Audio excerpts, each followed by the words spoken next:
Alright, so here's a little primer video about the names of the notes on the 6th string.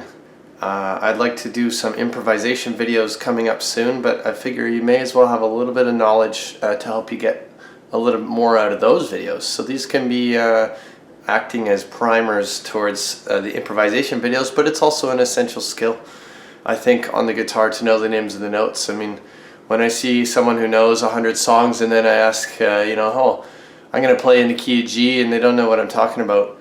To me, that's like a car mechanic who doesn't have a driver's license or something like that.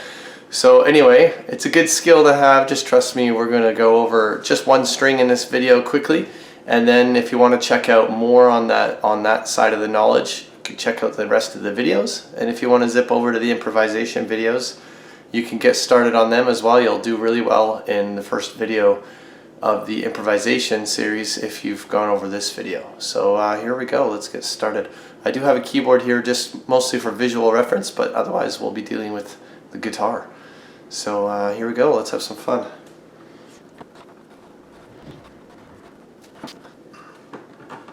Okay, well we have here some guitar tab, and we're not going to use all of it right away, but just for visual reference, if you remember when we're playing in Yousician, or just reading guitar tabs in general, that this string here is your bass string, your lowest sounding string, or the string closest to your face, the thickest string.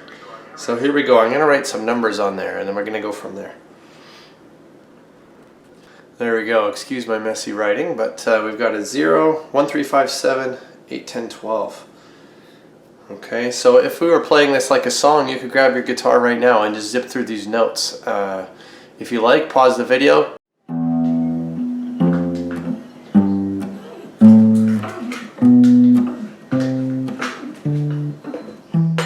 Go play those notes all on the top string. This is a 10 and a 12, not a 1, 0 and a 1, 2. And then I'm just going to write some letters underneath and then tell you a bit about why I chose those numbers. There we go. So we've got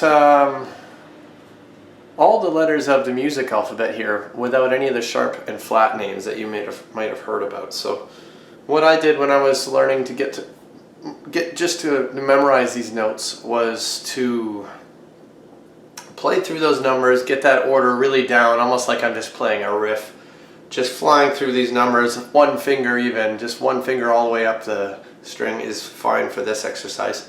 Then I would go back and starting from E, I would say this alphabet. I mean, it's alphabetical order, it's just that it starts from E.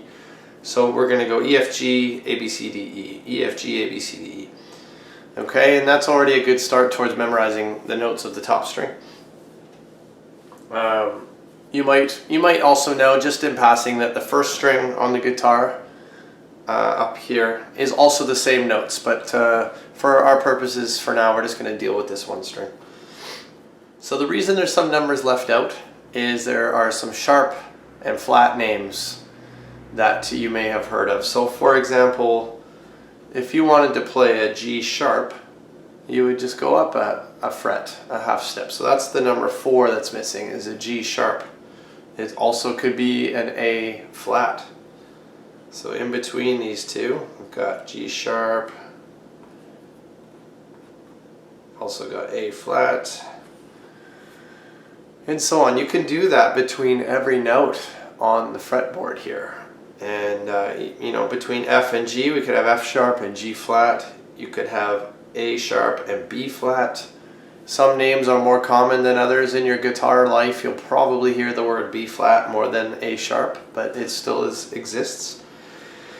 And in theory, you can have a B sharp and you can have a C flat, but if you notice, there's no fret in between. A B sharp would just be a C and a C flat would just be a B.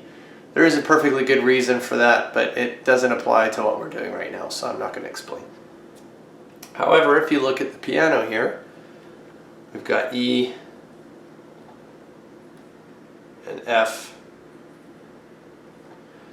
E and F and B and C on the piano also don't have any note in between them, any flat or sharp key. So visually you can see it's the same on the guitar. Between E and F, And B and C, there's no sharps or flats or no extra notes in between. So I encourage you, if there's one thing to grab from this video, is to just go grab your guitar, play through those notes, and then say the names of the notes.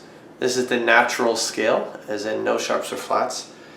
And then really, if you want to find those sharps and flats, you just go to the note name and go down or up. That's a good way to start for now.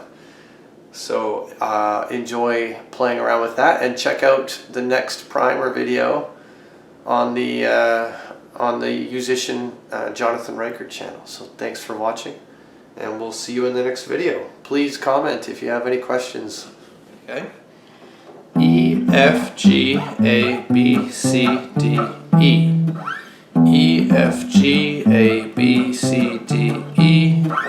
0, 1, 3, 5, 7, 8, 10, 12. E, F, G, A, B, C, D, E. E, D, C, B, A, G, F, E. E, D, C, B, A, G, F, E. E, F, G, A, B, C, D, E.